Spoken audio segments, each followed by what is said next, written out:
Welcome, everyone. I'm Amanda Egan, the Director of Patient Engagement and Clinical Programs with the Runxun Research Program. I'm here today to kick off the webinar. One second. To kick off the webinar, Introduction to the Stem Cell Harvesting and Banking Clinical Trial for patients with RUNX1 FPD.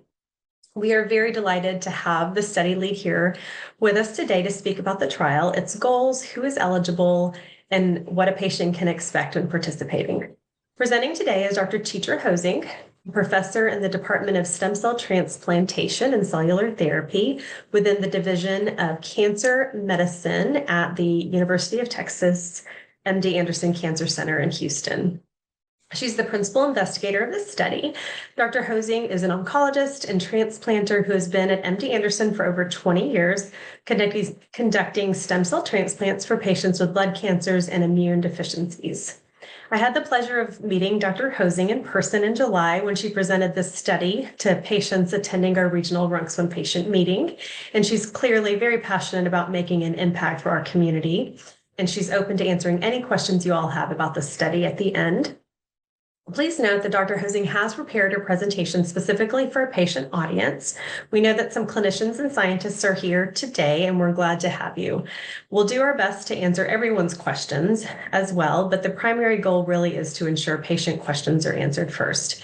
This is our second time offering this webinar, and we have plenty of time though, so please do feel free to bring your questions forward. So let me just cover a couple of housekeeping items before I turn it over to Dr. Hosing. If you have questions during the presentation, please do use this Q&A icon at the bottom of your window to type in questions at any point. As you may have noticed, we're in webinar format today, so we cannot actually hear you. We will begin answering your questions at the end of the presentation. Note that you can ask questions anonymously through this Q&A icon. There's a little check mark where you can select ask anonymously so that your name does not appear. Regardless, only we can see your names, and so I will read your questions and aloud without revealing your identity. Please recognize that the contents and responses to questions should not be considered personalized medical advice, of course. And I think that is it for now, and I will stop sharing and turn the reins over to Dr. Hosing. Thank you so much for the kind introduction. I would like to welcome everybody to this webinar, which is an introduction to the stem cell harvesting and banking clinical trial in subjects with RUNX1 FPD. So what is RUNX1 familial platelet disorder or RUNX1 FPD? It's a genetic blood disorder. It is caused by mutations in the RUNX1 gene. It is a rare inherited condition, but some individuals can be the first in their family to be diagnosed. Why is it important to know if you have the RUNX1 FPD mutation? It is because it can increase the risk of developing blood cancers by 35 to 50% in affected individuals. Moreover, these blood cancers typically appear at an average age of 29 years, which is much earlier than the general population, where the blood cancers appear at an age of 68 years on average. The features of this condition include a low platelet count, abnormal platelet function, and higher rates of inflammatory conditions like allergies and other autoimmune disorders. About 90% of affected individuals experience prolonged bleeding, and more than 50% have eczema or other inflammatory issues. The RUNX1 gene is located on chromosome 21. It is inherited in an autosomal dominant manner, which means you have to have only one copy of the mutated gene to cause the disorder. The RUNX1 gene produces a protein that is critical for a healthy blood system. So if the RUNX1 gene is mutated, this protein is either not produced, or if it is produced, it's dysfunctional. This leads to an abnormal platelet production in the bone marrow, leading to low platelet counts, or if the platelets are produced, they are dysfunctional and don't clot very well. So the symptoms and severity of this condition varies widely, even within the same family. It is important to note that having a RUNX1 gene mutation alone does not cause cancer. Additional mutations, also known as somatic mutations in the RUNX1 gene or other critical blood genes, are needed for blood cancers to develop. These cancers are typically acute myelogenous leukemia, also known as AML, or MDS, which is myelodysplastic syndrome, and this can be a precursor to AML. How many people have the RUNX1 FPD mutation? The exact number of people affected is unknown.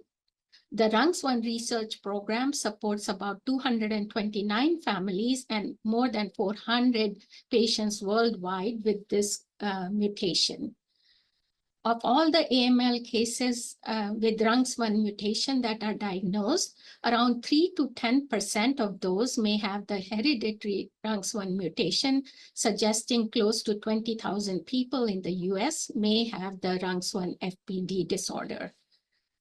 However, many cases likely go undiagnosed or are misdiagnosed due to lack of awareness, even in the hematologic and oncology community, and the availability of limited genetic testing.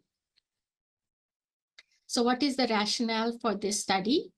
Currently, as of today, the only treatment available for patients with RUNX1 FPD mutation is a preventive stem cell transplantation from an unaffected donor, also called an allogeneic transplant. But small studies have shown that it is possible to correct the RUNX1 mutation in patient-derived stem cells, and these corrected stem cells can produce normal blood components in lab tests. Thus, this research suggests that a potential future treatment approach for RUNX1 FPD is possible using these genetically modified stem cells. We also know that the stem cells can be collected and stored for many years, that younger stem cells are better for genetic manipulation and work better in treatments than the older ones. Therefore, the sooner you collect these stem cells, the better it is. Some of the possible future treatments using these stem cells may involve reinfusing the gene-edited stem cells or using the patient's own younger, healthier stem cells for what's called an autologous stem cell transplant. Extra cells, if any, can be used for research to help develop these therapies and others. So what are the objectives of this study? The primary objective is to ensure that it is safe to collect stem cells from RUNX1 FPD patients. And the secondary objective is to determine if it is possible to successfully collect enough stem cells for a future transplant. This is the study design. The goal is to enroll 10 to 12 patients. Currently, we are budgeted for 3 to 4 patients to be enrolled at MD Anderson. However, hopefully, Children's Hospital of Philadelphia will be coming online soon. Initially, only participants who are 18 and older can join the study. But after 3 adults have successfully donated their stem cells, and we have a positive review with no side effects noted in the 3 subjects, then the study will open to participants aged 12 to 17 years. This is the study timeline for participants. I will go over some of this in the next few slides as well. First is a screening phase, which starts about 3 months prior to enrolling on the study. And this is to make sure that you are eligible for participating in the trial, that there's no contraindication, no reason why you should not be on the study. After you successfully complete the screening phase, you go on the mobilization phase, which lasts for about 4 days.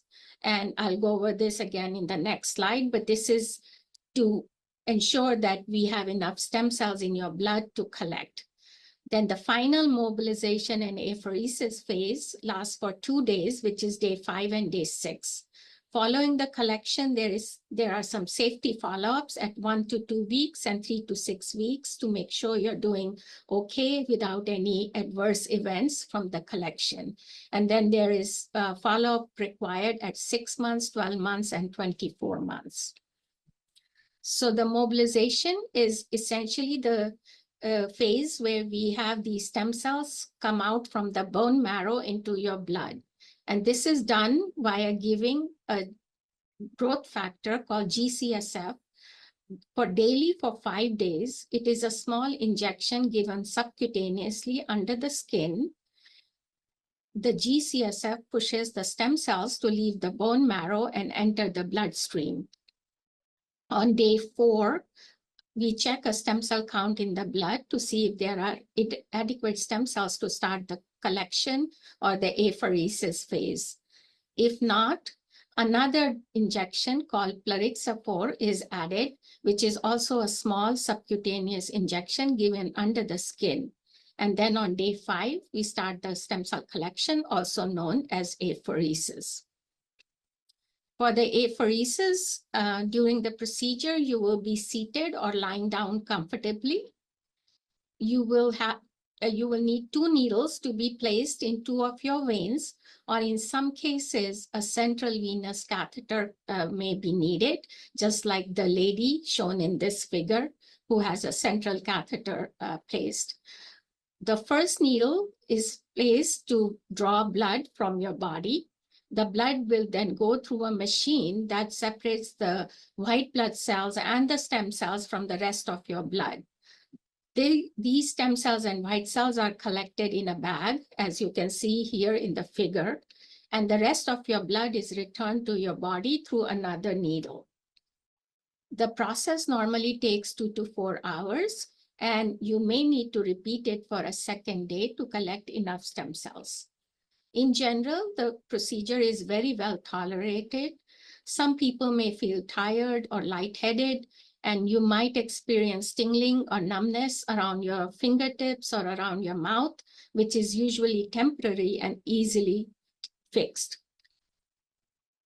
So while the collection is going on, the collection happens in one single bag, as you can see here in this figure.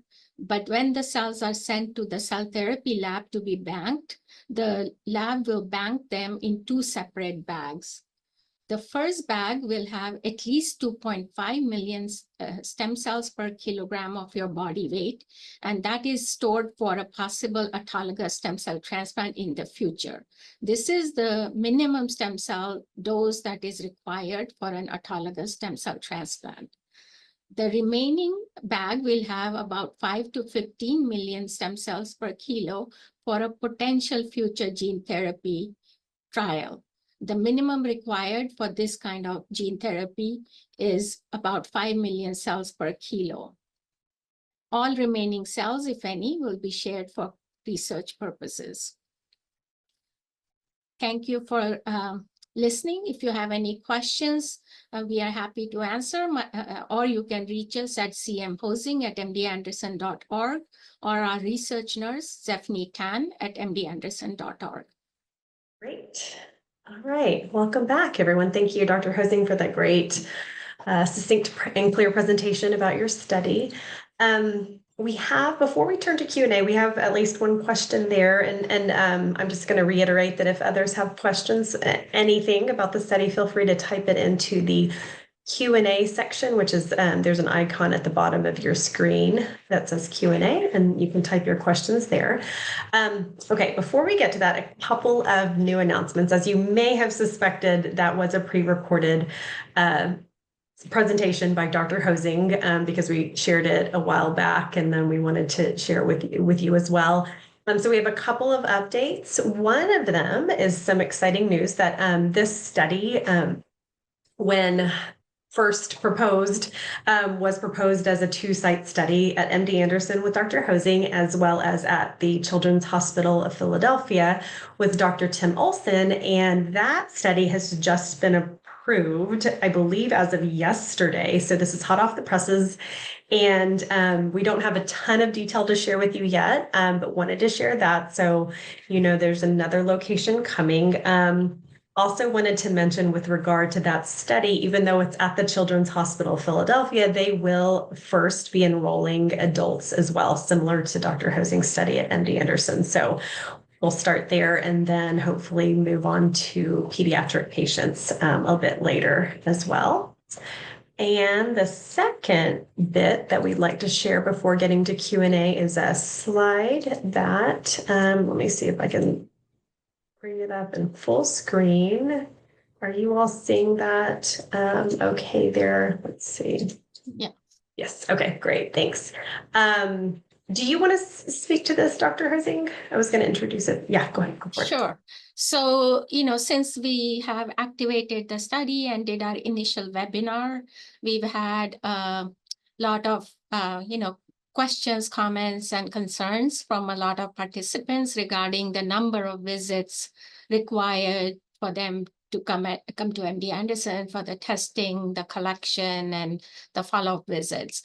So taking that into account, we went over our protocol and we came up with a variety of scenarios, which include, a reduced number of visits to MD Anderson, depending on whether, you want to do a hybrid option, meaning some tests back home and some here, versus like a mixed option where you come here or do the test there. So this details it. It just, it reduces the number of visits by a few days during the initial phase of screening, collection, etc. And then it allows you to do all your regular follow-ups from the 3rd to the 6th visits at home. So this is still going through our institutional review board. So of course it needs to be approved by our IRB to follow these hybrid models. And then a very important point is that if you wish to follow the hybrid or do some testing at home, we'll need an identified oncologist or a physician. We'll send a letter to them saying, your patient has agreed to participate in this trial, and these are the requirements of the trial, and they have to acknowledge and sign that letter saying they are willing to do these tests at these time points. So those are the requirements, but hopefully this amendment will go through soon, and we can reduce the number of visits that are required at MD Anderson. Thank you, Dr. Hosing. Yeah, there's been a lot of back and forth around between us and Dr. Hosing as we get input from all of you, and we really appreciate your being flexible and really thinking about how to balance convenience and reducing barriers for patients while also balancing optimal care and research, right? Learning about the study to make sure that we are better understanding really what we need to understand from it. So thank you for that. All right, let me stop sharing again and we can open it up to questions. First of all, let's start with this one here. What is the reasonable upper age limit to bank cells? And perhaps you can also speak to whether there's an optimal lower age limit that you have in mind. I think to answer the question first, upper age limit, that's a great question because we know that as we age, we acquire a lot of mutations. Generally, these are CHIP mutations, and they may or may not impact your longevity or cause any leukemia or MDS, but they do exist. So I think studies have shown that by the time you're 65 years old, at least 1 in 20 subjects will have some sort of CHIP mutation. So I think based on that, we can say 2 things. One is 60-65 is a reasonable upper age limit to bank your cells, although we don't specify this in the protocol. But also, if you have somebody who's older than 65, but had a bone marrow test, had the NGS mutation panel with the 80 genes, chromosomes, cytogenetics, no family history, and everything is normal, you could consider banking those cells as well. But I think 60-65 seems to be a good upper age limit. Regarding the lower age limit, I think the limitation is, collecting the stem cells in younger patients. It's not as straightforward, though it's never straightforward, but it's not as easy to do. Below 12, if somebody is donating their stem cells, they will need a central line. They will have to get sedation for the central line. They'll have to be admitted for the central line. So it's not, all outpatient. There's always more risk. So it's a matter of collecting their stem cells rather than, anything to do with the stem cells. For the stem cells, younger the better, really, is the matter of how we will collect. So that's why I think the age limit is 12. Great, thank you. I have a couple. Oh, here's another one. Is the study open to patients who have already received a bone marrow transplant? No. No. Yeah. Actually, that's a good. Yeah, go ahead. No, I was going to say, so, generally the type of transplants you would have received is a allogeneic or donor transplant. So we are then effectively just collecting the donor cells, and also that means you already developed or had leukemia or, so there's no point in banking the cells after that. But no, we did not include patients who had a transplant. Okay. And actually, in terms of eligibility, are you excluding anyone with malignancy as well? Yes, and Anyone who's had, malignancy, yeah. right. Okay. So that would make sense. Okay. That makes sense. And so relatedly, I do have a couple of questions from others. What is new about this research study versus transplants in general? Or perhaps the question is, how does this differ? And what is the value of doing this, pre-transplant? Maybe that last part. Of course, transplant's well established. As you know, we've done it for over 30 years. It's one of the curative options. And, transplants, do have side effects, including some mortality, although they are getting safer and safer, but we have not reached the zero mortality stage yet. It's still 15-20% at 2 to 5 years. So the real difference in this is, we don't know what these cells are going to do. Currently, there is no technology that tells us, or there's no clinical trials that tell us that these stem cells can be genetically engineered or modified to correct the RUNX1 gene and be given back to the patient.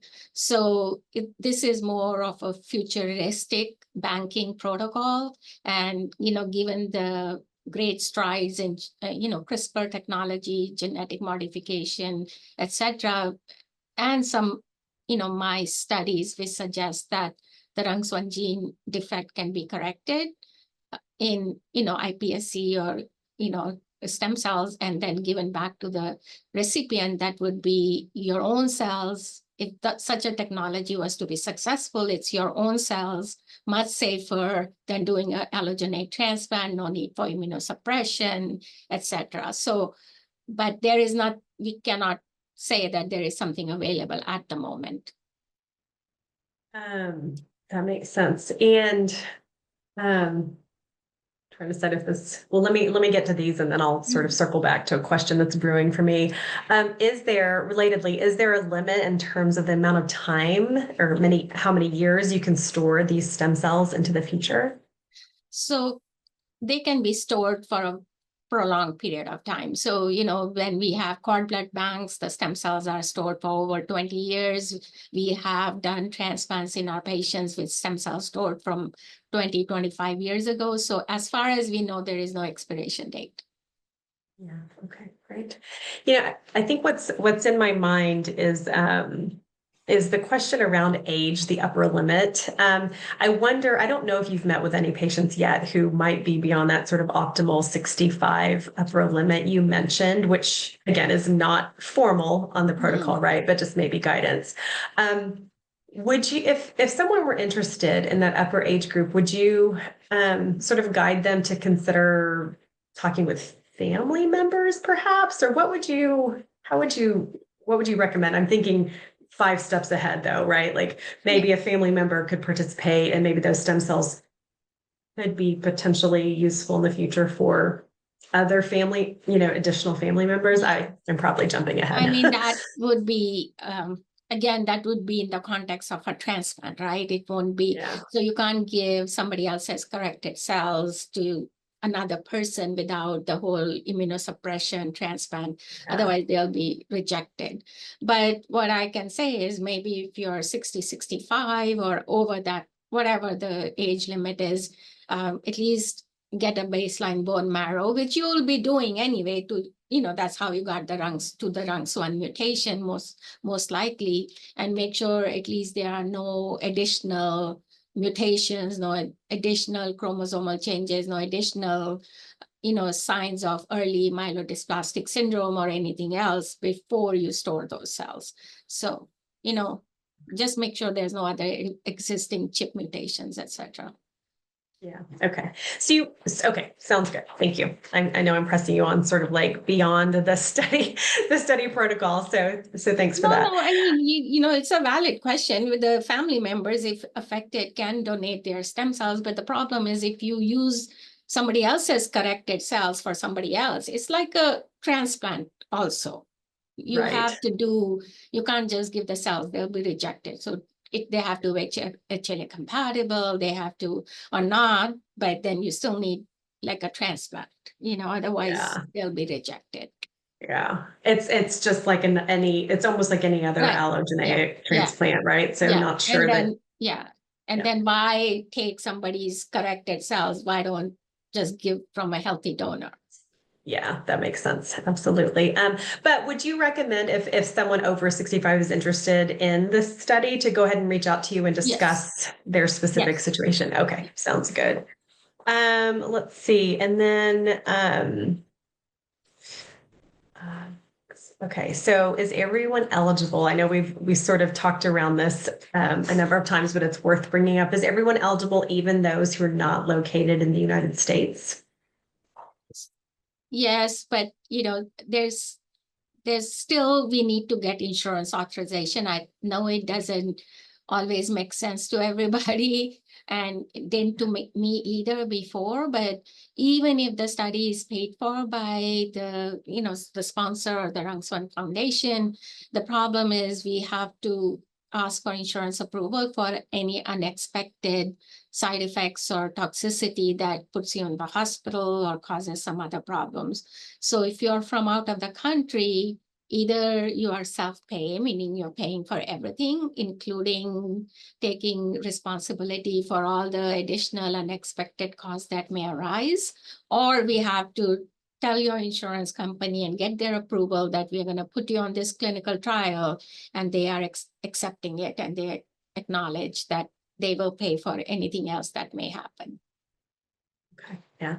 I know at least in the US, we have, sort of protections where insurance companies are required to allow patients to participate in trials. So hopefully that there's some translation to other countries, but obviously there's lots to talk through. It's a complicated, complicated situation. So if anyone's interested, regardless of where you are, feel free to reach out and we can sort of help you navigate through that. And we're learning a ton. I know you have years of experience with this, but we at RRP are learning a ton about the intricacies of this. So glad to help with that. Okay. But we are happy to enroll everybody and anybody from anywhere. As long as there's no other barriers. Yeah.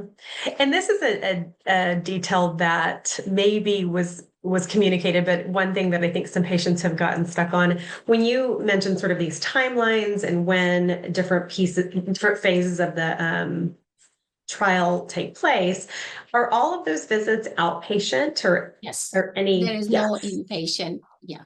Yeah. So those sort of like 7 days of things would really be working from home or being away from the clinic, but just coming in periodically as you need. Okay. So as we get to the younger patients, like 12, 13-year-olds, we'll have to see. I think they can still be managed outpatient, but sometimes the pediatricians want to admit them for central line placement. So they don't want to send patients home. If they have a central line, they want to keep them in the hospital. But definitely right now with 18 and over, we are all outpatient. Okay, perfect. Okay, I think the last question that I see is if you're interested in joining the study or exploring it further anyway, what are the next steps that you recommend? for somebody to join our study? Yeah, what would you like them to do? Should they reach out to you? Yeah. Should they reach Mhm. out to is it Zephanie who Stephanie, works with yeah, you? either Yeah. one, Okay. did we put up her contact? I think it's in the webinar, right? Both our emails are in the webinar. Zephanie Tan is the research nurse. Her email is there. My email is there. You can reach out to us anytime. And then you would the next steps be just hold a phone conversation and talk through everything Mhm. and go from So there? we do a phone conversation, and then if we want to see you at least once. There are certain states where we can do video consultations, but they're very few. Most of them require you to come here at least once to see us in person before we can get insurance authorization. Yeah, that's true. And if you're interested in seeing if your state is on that list, I think I have it as well. I know it's a lot of the southern states and maybe Washington as well. I looked at your list recently, so that's really nice. That's convenient. And if anyone has, oh, perfect. Okay. So Catherine, our communications manager, says she's happy to send your email address and Zephanie's out as well. And I think what I was about to mention is that if anyone is interested but thinking about some barriers, I'm always happy to talk through those. And RRP is trying to do our best to help support patients who want to participate, who might not be located in Houston or in Philadelphia. So we might be able to help you with some travel funds as well. So do reach out to me or Dr. Hosing or Zephanie, and I will let you all get back to your days, I think. I think that's it, unless you have any other thoughts, Dr. Hosing. No, that's it. Yeah. Just Okay. let us know if you have any questions. Zephanie is always happy to get on the phone with you to answer questions about, logistics and things like that. And then we can help with the insurance approval. Our business team will do that and take it from there. Great. Okay. Thank you again for Thank your you. time, and we'll be in touch soon. Thanks everyone for being here. Have a great Halloween. If those of you who are those of you in the US, it's Halloween. So hope you have a great day. Get some good candy. All right. Take care. Bye.